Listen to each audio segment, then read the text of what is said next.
Welcome to the Jan Meeuwsen Garden Show on 99.7 and 1450 WHTC. It's your opportunity to learn more about your garden and your yard, about dealing with pests, and about taking care of the birds. You can be part of the show with your questions at 395-1450. That's 395-1450. And now, from DeBruyn Seeds on Washington Avenue in Zeeland, here's the Master Gardener, Jan Meeuwsen. And good morning, everyone. What a lovely day God has given us today. Let us get out, enjoy it, praise Him for it, and let's make the most of this day. It is a lovely day to be out in your garden or out in your yard or down at the beach, I think. I don't know if there's a beach warning out, but it's just a lovely, lovely day. Not much of a wind. It's going to be warm. I love this kind of weather. My joints don't, but hey, I love this kind of weather. I'm going to remind you that I am still accepting medications for Puerto Rico for island dogs and Save a Gato. So if you have any medications that you didn't give them all to your dog, like they were supposed to be on antibiotics or whatever, you didn't give them all, I will gladly take them. I don't care if they're expired. I will gladly take them. Or any human medication, even, if you didn't take it all, I'll be glad to take it off your hands. Any flea or tick stuff that you have at home, heartworm medication, nursing medication, little bottles, Espolac, KMR, whatever you've got at home, bandage materials, I will take it. Syringes, needles, they'll take all of that stuff. So just drop it off at DeBruyn's. I am sending out boxes this week. I packaged some up yesterday. I'll do some more today. I got to get it out of the seed lab because I'm working in the seed lab now and it's all on this table. So I got to get it out. Might as well. It doesn't help them if it's sitting up on my table in my seed lab. So if you could get that down to DeBruyn's, I would be totally appreciative of that. And also, we are accepting pictures for the 2024 DeBruyn pet calendar. So if you've got some pictures of your dog or cat or horse or iguana or whatever you've got, I'd love to see them and put them in the pet calendar. Just email them to me at debrynseed@gmail.com. That's DEBRUYNS as in Sam, EED @gmail.com. Or you can bring the original pictures into DeBruyn's. And I will quickly scan them and get them in and give you your picture back. I don't want to keep your precious pictures of your pets. Just please don't give me a picture of a scanned-in picture of something from 10 years ago. It just doesn't turn out well, and I really want the sharpest, nicest pictures of your pet that you can possibly do. So thank you in advance for getting your pictures in. I'd like to have them by the end of September so I can arrange them and get them out in the first of I can do this 1st of November. So yes, so get those pictures into me. I'd love to open up my email in the morning and oh my goodness, there's all kinds of pet pictures in here. Love to do that. I will email you back that I got them so you know that and you do get a free calendar if you've submitted your pet. This is a fundraiser for Island Dogs and Save a Gato. So if you want more than one, I'd be appreciative if you could just give a couple of bucks for every calendar you got, whatever you want to give. It's not like, oh, well, you didn't give enough, so we're not going to give you, the 5 calendars you want. That's not a problem. If you only got $2, that's fine. We'll give them to you. But I just want something for them. Okay. I'm going to say this. I was going to say the smart gardening thing, but no, we've already done that. The MSU Extension is doing what they're calling Foundations of Garden. And it's now open. You can register until September 1, 2023 to secure your spot. The seats are limited. It is going to be a weekly self-paced lesson from September 5 through November 21. And the course kicks off with a practice session, and it's at 10 a.m. to 11:30 a.m. on Tuesday mornings. And there are required live sessions that you have to watch. The cost is $350 per person, and that includes all the electronic format, all the stuff that you can print up and whatever. This is a course designed for gardening enthusiasts who want to understand how to create beautiful, productive, and sustainable gardens. But it is the first step to becoming an MSU Extension Master Gardener. So if you want to go through the Master Gardener classes, you have to do this Foundations of Gardening first. So I am so glad I got my Master Gardener certificate years and years and years ago. This one is, and I'll tell you, the Foundations of Garden this time until November is in the morning at 10 to 10:30 or 11:30. They are going to do a class that is on Tuesday evenings, and that starts in the late fall. So if you don't want to do if you work like I do and can't, all of a sudden, I've got to go to my class now. If you can't do that, don't worry. And if you want to be a master gardener and you got to take the course and you actually have to pass the test, but if it's like my master gardener test, it's open book because you do them at home. So it's not like it's, oh my goodness, I've only got 15 minutes and I'm doing a blue book exam. No, it's not like that. It's off your notes or off, their notes that you give me. So it's not that hard to do the class. Don't worry about it. It's mainly just common sense stuff.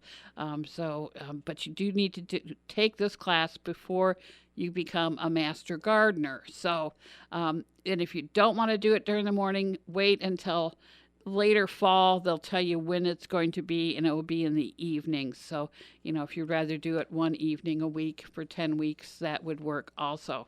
Sounds like there might be some homework involved with this one. So that'll be fun, but it will get you kind of revved up for your master gardener class, which also has homework. So I enjoyed, it covers everything. At least the Master Gardener does. So I'm assuming this one does too. So I think you'll have fun with it. But you have to, if you have any more questions, just go on to MSU Extension and look under events, and then you will be able to read up all about it. So I think it'll be fun. I think it'd be, even if all you want to do is just kind of learn a little bit more about gardening, this might be a fun class to do. So I'll just throw that out for everybody that wants to be a master gardener. All right, what's happening at DeBruyn's? Grass seed. My goodness, grass seed, grass seed, grass seed, grass seed. And did I mention grass seed? Yes, everybody's taking advantage. We got a little more rainfall all of a sudden. We've got a little cooler temperatures. There's not 90 degrees at least. Little shorter day than what we had in the middle of the summer.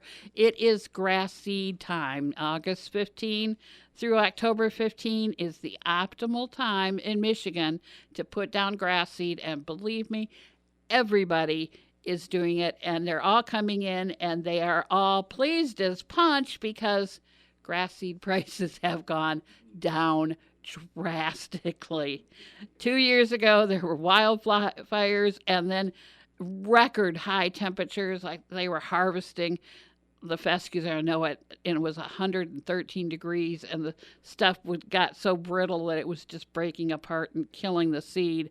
And then they had fires that went through, so the harvest was nothing. They got nothing 2 years ago. So they had to rebuild their stocks, but what they've got. So, hey, our dealer that we go through for grass seed out in Oregon finally has grass seed to sell. The harvest this year was good. So thank God. Things that were like $100 for a 25-pound bag, we're down to like 50. I mean, these are drastic decreases in prices. So if you need grass seed, right now is the time to buy it. Harvest was good. If you want some, pick some up. Ken really keeps an eye on the grass seed prices, and he has sharpened up his pencil a lot. I was shocked when I was making up the list, for the prices, how drastically they have gone down. So we're back down to like a normal price should be. The last 2 years have been so abnormal. I mean, I've always felt guilty ringing up grass seed prices, and I don't feel that anymore because it's much better. So if you want to put down grass seed, this is the time to do it. We've got the seed. It's not going to cost you an arm and a leg, just an arm. And if the best thing to probably do is put down the fertilizer that you can put down that also prevents weeds. That then you don't have weeds popping up in it for the first 6 weeks. Oh, what a joy that is. So come on in, pick it up.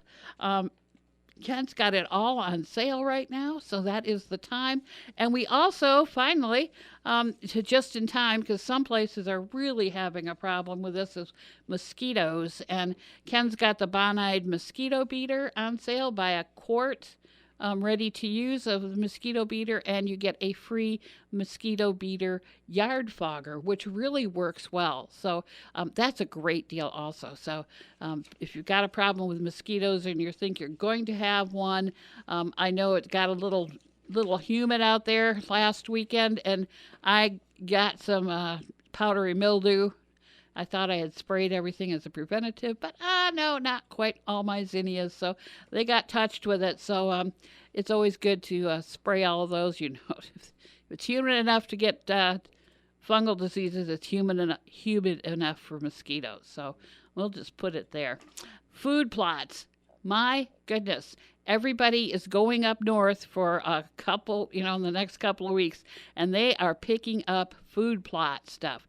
We've got plenty. Don't worry about it if you want to do oats or rye or field peas or crown vetch or whatever you want to do. We've got plenty at DeBruyn's. Don't worry.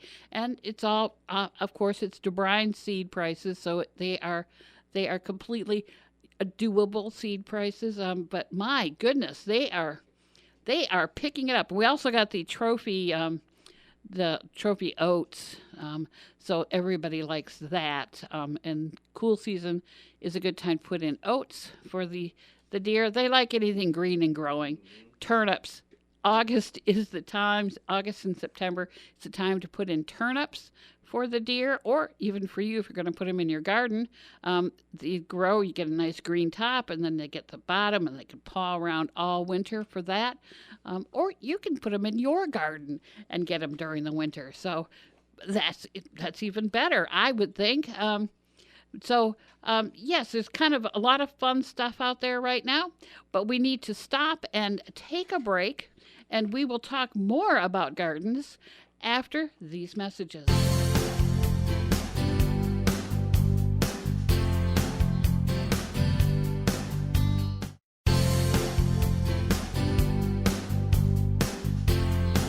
Let's get back to the Jan Meeuwsen Garden Show.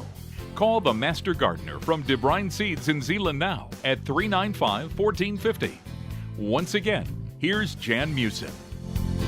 And we are back. We were talking, the phone lines are open, 616-395-1450. 616-395-1450 is the number to call. We were talking about, before the break, food plots. We've got all the deer stuff that you want to do, or if you want to do a little, watch the deer in your backyard, you can, put some turnips out there or do something like that.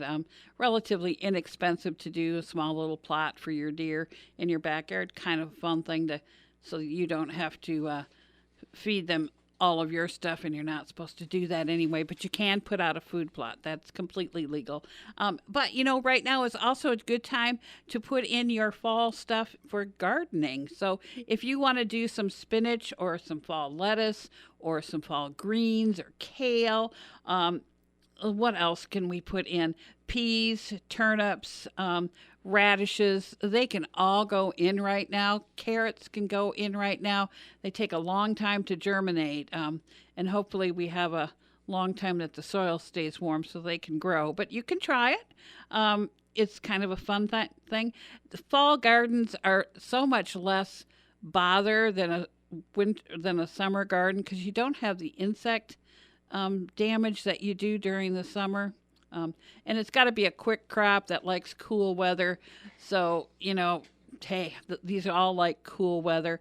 I am ready to pull out my beans. I am so sick of picking green and yellow beans. I have plenty of them in the freezer now. I don't need any more. And every time I go outside, I feel guilty because there's 6-inch long beans on there that I got a quick pick. And oh gosh, I can't let them go to waste. So I think I'm going to rip them out. I think I'm going to put in some peas. I love fall peas. I would get them in pretty quickly. I know they're a quick crop, but you do want to get it. And I don't know how long the fall is going to last. So you don't get as big of a crop of peas as you do in the spring, but it's fun to get some fresh peas again in the fall.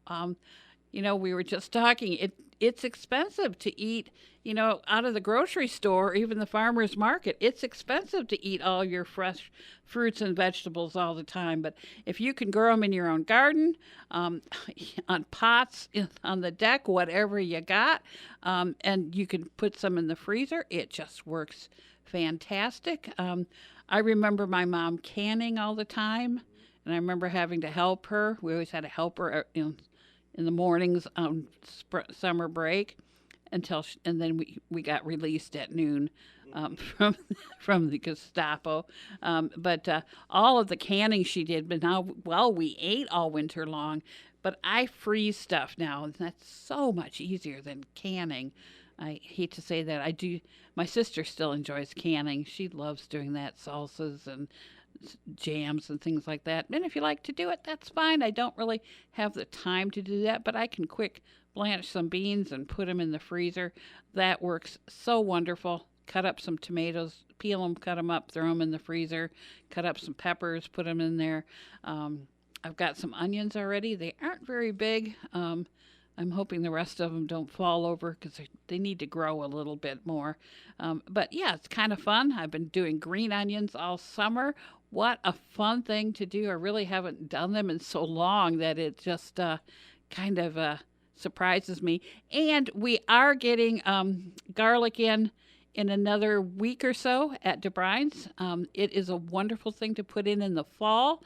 Actually, it's probably best to put that in either right before or right after a frost in the fall.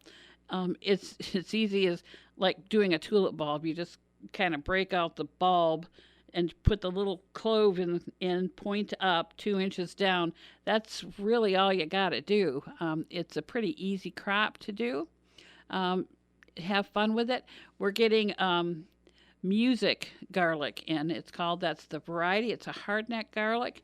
It produces really large cloves, so there's only like maybe 4 to 5 cloves, but it's coming in about a week or so. So I'm excited about doing that one. I haven't done a hardneck garlic before, so we will see if I like it. This is supposedly one of the best garlics to do, one of the easiest ones. So I'm excited about doing this one. I think this will be fun.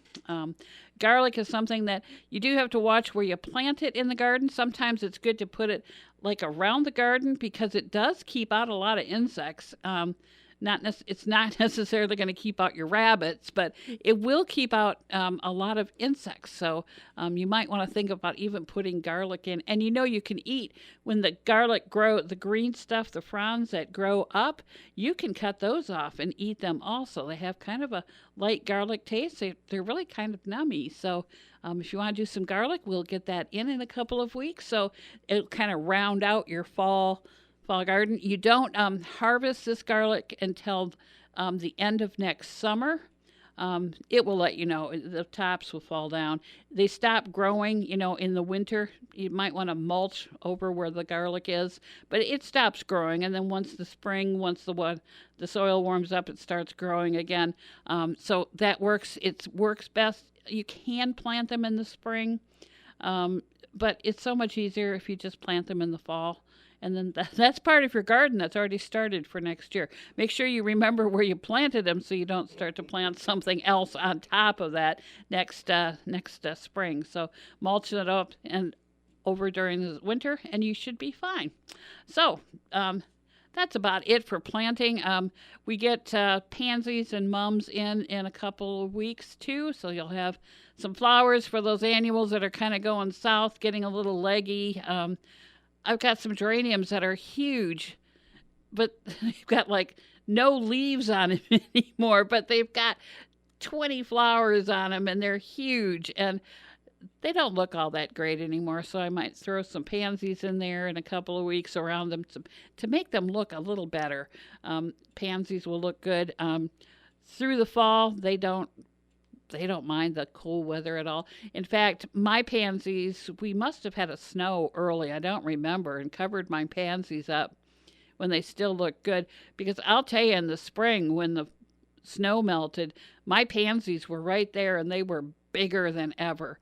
So yes, it's kind of a fun thing to get, so you don't have to get out there right away and put something in because you've got those colorful pansies back there. So let's keep that in mind in a couple of weeks when it really turns more fall-like weather. But get the rest of the garden in now, the greens in right now, and you should be fun. We're sending out lots of seed tests or soil tests right now.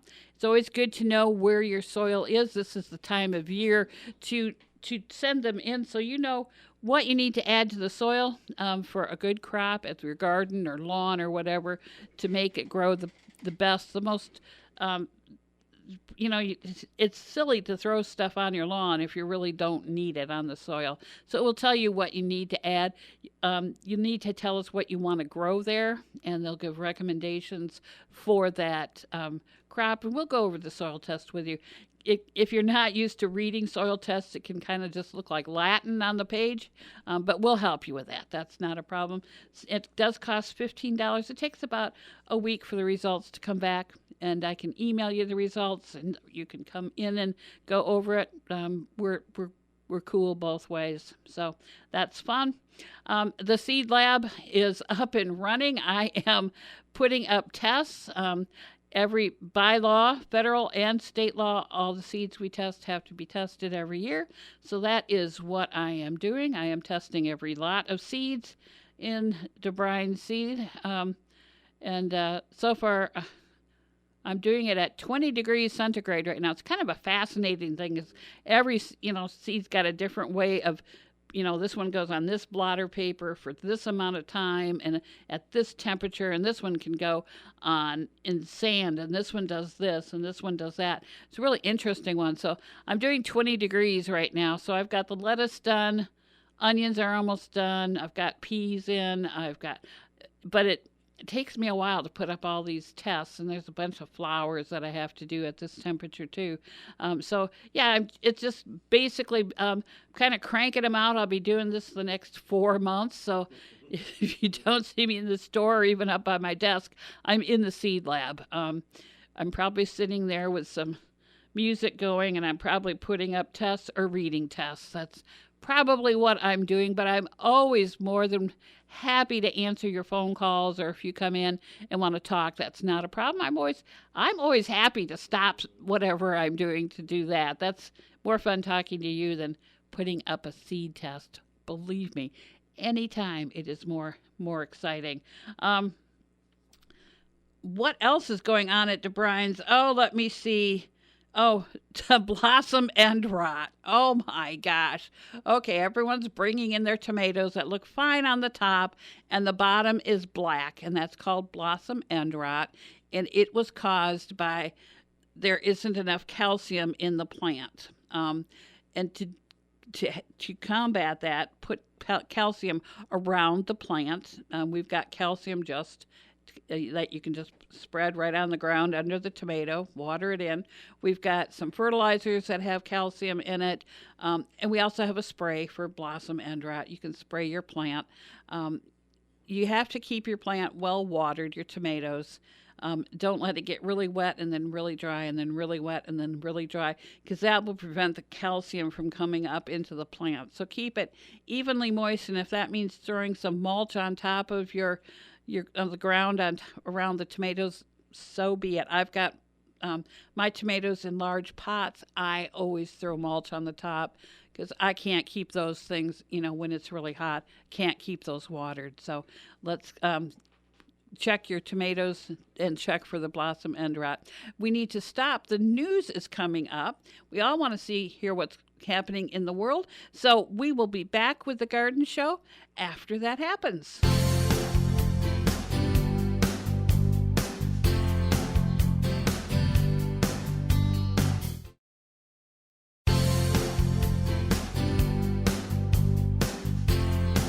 Let's get back to the Jan Meeuwsen Garden Show. Call the Master Gardener from DeBruyn Seeds in Zeeland now at 395-1450. Once again, here's Jan Meeuwsen. And we are back. We've been talking about stuff to plant, and we have people that come in this time of year and they want to plant wildflower seeds, and bless your heart, that's always fun to do. But you really need to get those in the ground at least 8 weeks before a killing frost. We're probably really stretching that because that would make it the middle of October, and hopefully we don't have a killing frost by then. It's not that expensive. I guess it's worth a try, but you need to get them up and growing for at least 8 weeks before a frost. So kind of keep that in mind. If you want to do a fall planting so it comes up next spring, you have to wait until there is no chance of it starting to germinate. So that's usually best done, February. So get the spot, cleared out now, and then you could have it ready for in February when you get the time when, hey, there's no snow on the ground. Let's put out the wildflowers now and cover it. You can mix them with a little sand or something so it's covered so the wind doesn't blow it away. Usually, the birds really don't eat that sort of stuff, so you don't really have a problem with that. It's covered with dirt. They're not going to dig around for that. We've just got the winter birds around. They're not going to go for that. So it's kind of fun to do that in February. It's called frost seeding. Farmers do that all the time in their pastures, especially clovers and things. They frost seed, and it gets down in the ground when the ground freezes and then thaws and then freezes and thaws. It gets the seed down where it needs to be, and then it comes up first thing in the spring before the weeds come up. So it's kind of a fun thing to do, but again, we don't do that in the fall. That's done in February. Because it has to have no chance of it starting to germinate. But fun thing to do. This week, the problems that are coming into DeBruyn's, people have a nice lawn, but they're getting some parts of their lawn that are dying out. What that is Poa Anna, which is annual bluegrass. We don't like it. It's not a nice lawn up here because it dies out when the weather gets a little cooler. It liked the 90-degree weather, but unfortunately, it's a little lighter in color than the rest of our grass. It's usually a lighter, like a spring green, and the rest of your lawn looks nicer and darker.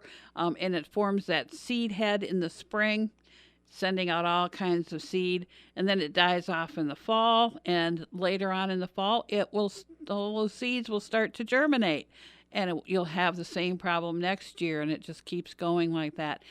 You need to break the cycle. You need to put down crabgrass preventer not only in the spring to prevent the stuff that germinates in the spring, but you also have to put it down this time of year up until about mid to end of September so it doesn't germinate now.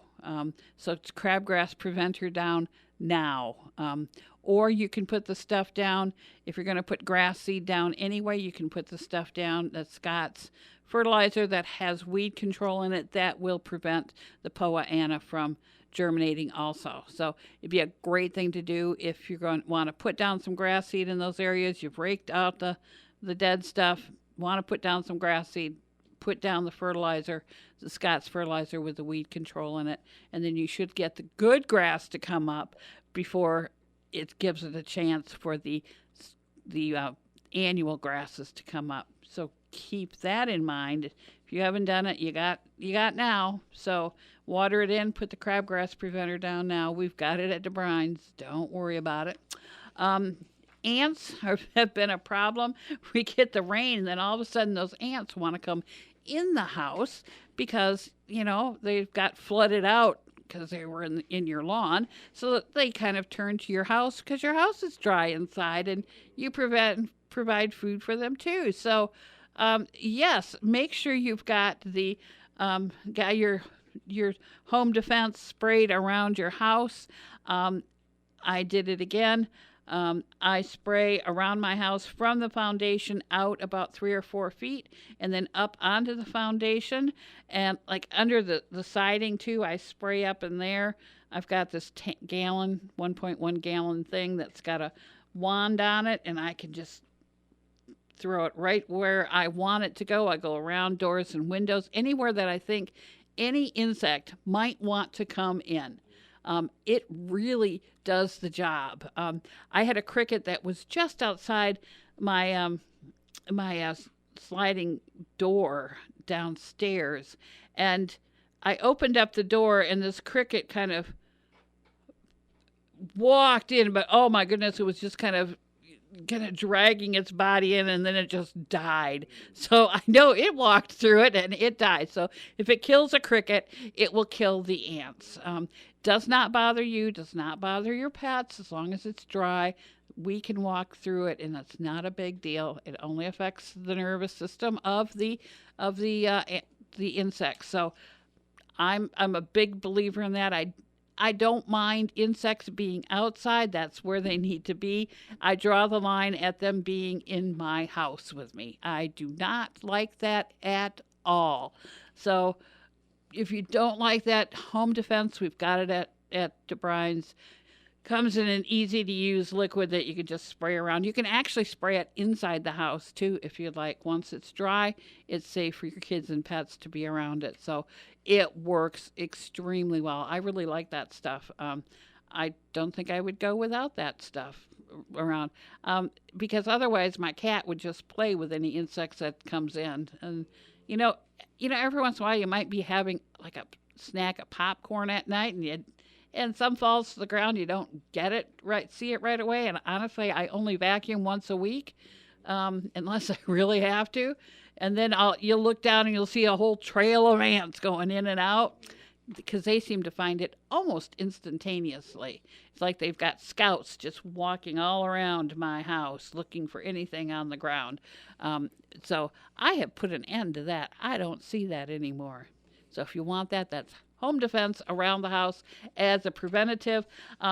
If you haven't done that, and if you haven't walked around and done a fungicide spray on your lawn or granules on the lawn or sprayed your flowers or anything that gets powdery mildew on it, I would get out there and do that now. The weather is kind of getting ripe for that time of year for more powdery mildew to show up and some of those fungal diseases to show up, some blight on tomatoes and things like that. So it's easier to prevent than to try to cure it or stop it. So if you can put the stuff down, fungicide down, before anything happens, then nothing will happen.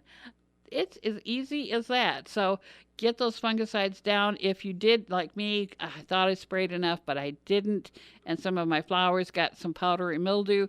Powdery mildew will kill your stuff, so you need to get out there and spray it. You don't really have to have one of our sprays.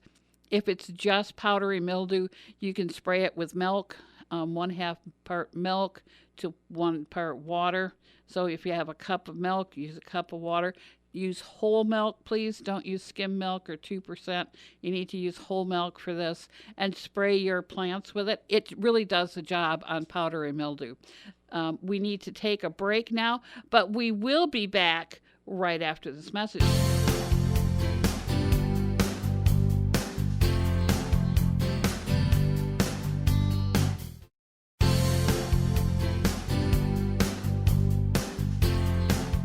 let's get back to the Jan Meeuwsen Garden Show.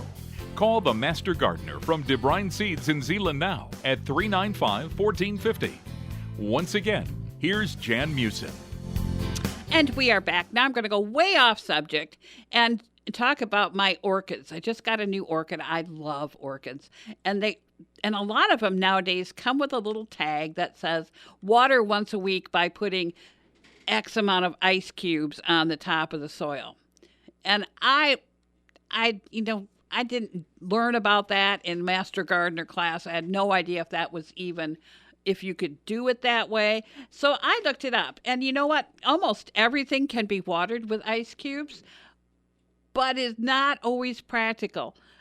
Orchids don't take that much water. So you think, you're only going to give that amount of water for the week on that plant. Not a lot. So if you've got, say, a large Dracaena or something, and you're putting only as much ice cubes as fit on top of the soil, it's not going to be enough water. So certain plants, it works extremely well. The ones that don't take a whole lot of water, putting an ice cube on, ice cubes on top of the soil works well. My orchids, I've got them in little pots inside of decorative pots, and there's not a lot of space anymore where there isn't leaves coming out or something. I can put some ice cubes in there, but I find it just as easy to put those, just to water them. I bring them over to the sink once a week and water them so it comes through and it works. But you can do it. But, for the big house plants, stick to watering it like you normally do. Yeah, it works. It works. You can do it. Just remember, again, don't put so much ice cubes on it that when it melts, the soil gets really wet there for a while, because most roots don't like being wet. But you can do it if you like. The anthuriums, I've got one of those. It's in a really small pot, and right now it is just blooming like crazy. But you can put ice cubes on that one also. It doesn't take a whole lot of water. Or a bonsai tree, you could probably put it on that also. So if it comes with so you see, if we get a new plant and it comes with that little direction saying, can I put ice cubes on it? Yes, you can. And I would stick to what it says. If it says 5 ice cubes per week, it means 5 of the normal type ice cubes. The ones that come out of my refrigerator are probably half of what an ice cube would be in an ice cube tray. So if you're going to do it like I would do it out of my refrigerator, those are smaller ice cubes. So you might want to do, if it says 5, you might want to use 8 to 10 of those. But again, it's an easy way to do it. If you want to just go to the refrigerator and fill up a bowl with ice, and you can walk around and put ice cubes on all of your house plants, or then you could have your cat pick them out of there and walk around with them too. You never know. And now the next question, a lot of people are asking me, when do I harvest my winter squash or pumpkins? They look like they're ready. They look like they're the right color. Is it ready to harvest? And actually, it's best to wait until the leaves die back and then to harvest it. It needs to be harvested before a frost, so we got plenty of time. And once the leaves die, it's probably best to pick the squash or the pumpkins within a week after all the leaves die. Make sure that you do leave a stalk on them. It doesn't have to be huge, but you just don't want to pull the pumpkin or like butternut squash off the plant and leave that top with no stem on it, because that's a good way for fungal spores to get inside the plant, and it will rot quicker than what you would do if you had a stem on it. So make sure you wait until the leaves die back. Then then it will not develop any more than that, and then pick them and keep the stem on. As you don't have to keep 6 inches on, but an inch or 2 will do well. Pumpkins, you probably want a stem that's a little bit bigger. It's always nice to have a little stem to hang on to especially if you're going to carve them. You can pull off the top with that. That works well. So keep that on there.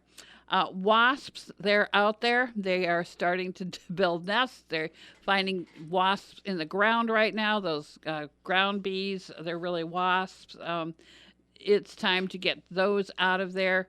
They're actually swarming on trees. I've seen 2 pictures now that people have brought into me of they thought they were bees swarming on a tree. It turned out they were yellow jackets or some sort of wasp. The bee guy, Mr. Lamb, will not come to your house and pick the wasps off your tree. He doesn't want those. He only wants honeybees. So if you're going to send a picture to me or to Mr. Lamb, and he will tell you, or I can tell you what they are and whether he will actually go out and gather those for the fall. But they are congregating right now, so you might see them.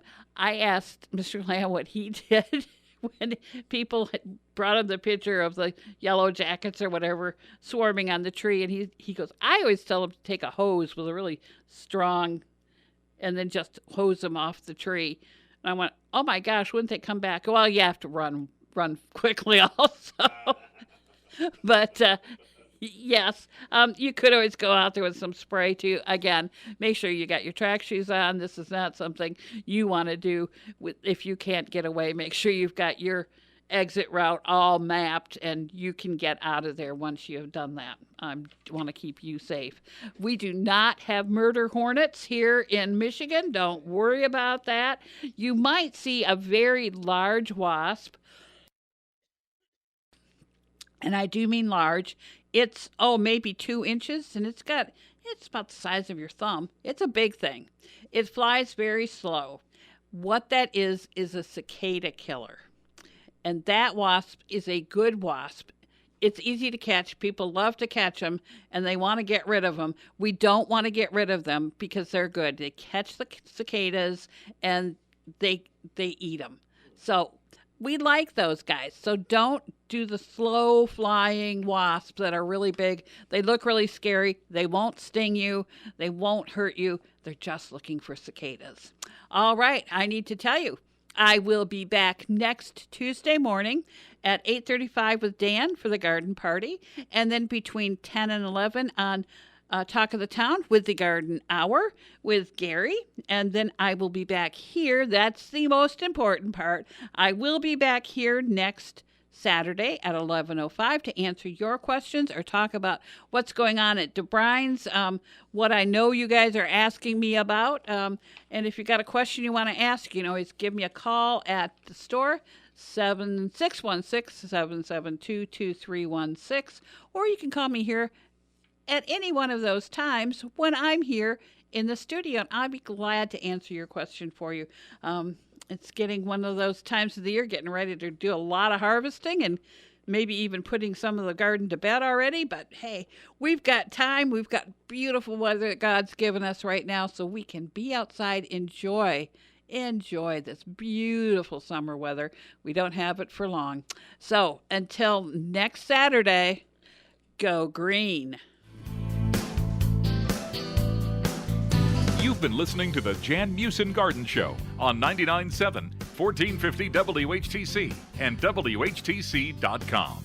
If you wish to hear this or other programs hosted by the Master Gardener from DeBruyn Seeds in Zeeland, check out the podcast section of our website, WHTC.com, and listen or download for free. The Jan Meeuwsen Garden Show is a presentation of 99.7 and 1450 WHTC.